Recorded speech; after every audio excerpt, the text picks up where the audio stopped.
Hi folks, Andy Miller here from Calvary Church in Claremorris.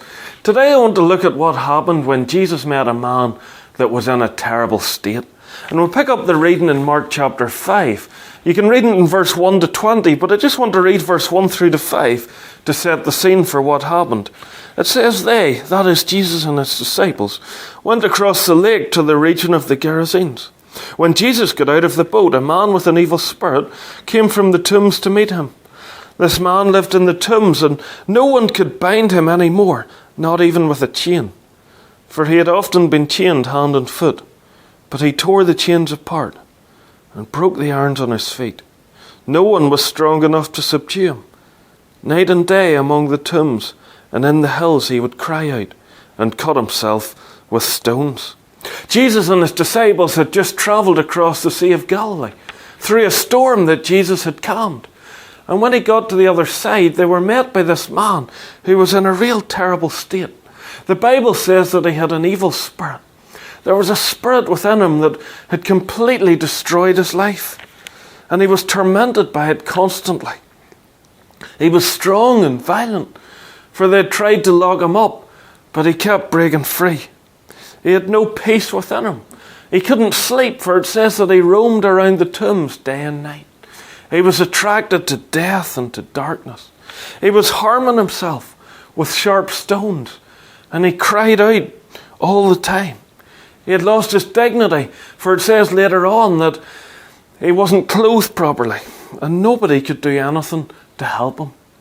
Now, the Bible doesn't say how he got into this state, but it seems that little by little, day by day, he had given in to sin and temptation, developed bad habits, until eventually it completely overcome by evil spirits and his life was completely destroyed.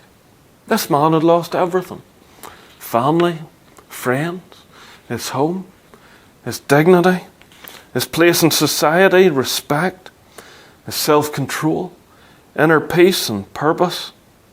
And he would have continued in that state had he not met Jesus that day. Because Satan wants to destroy us. He wants to destroy all of us. You see, sin takes us further than we want to go.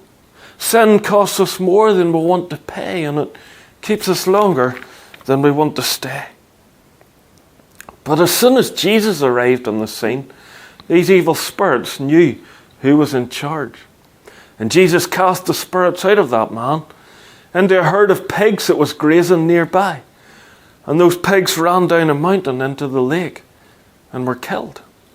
And later on, when the people from the town came out to see what had happened, it says in verse 15, when they came to Jesus, they saw the man who had been possessed by the legion of demons, sitting there, dressed, and in his right mind.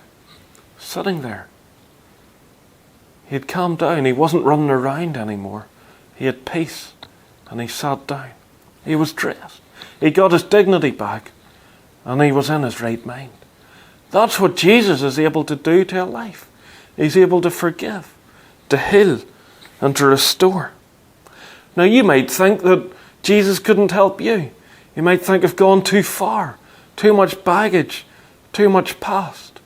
But Jesus doesn't think so. Jesus is able and powerful and mighty to save.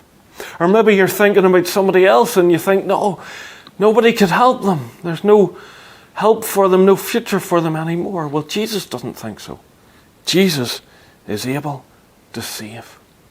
Thanks for joining us. Let me invite you to an event that we're running with Calvary Church Claremorris this Sunday night on Zoom at 7 o'clock. It's called God Questions. And it's an opportunity just to ask any questions that you might have about God. And we'll try and answer those questions. Or maybe you just want to tune in and listen to what's going on. If you would like to join, just send us a message and I'll give you the details. Thanks for joining us.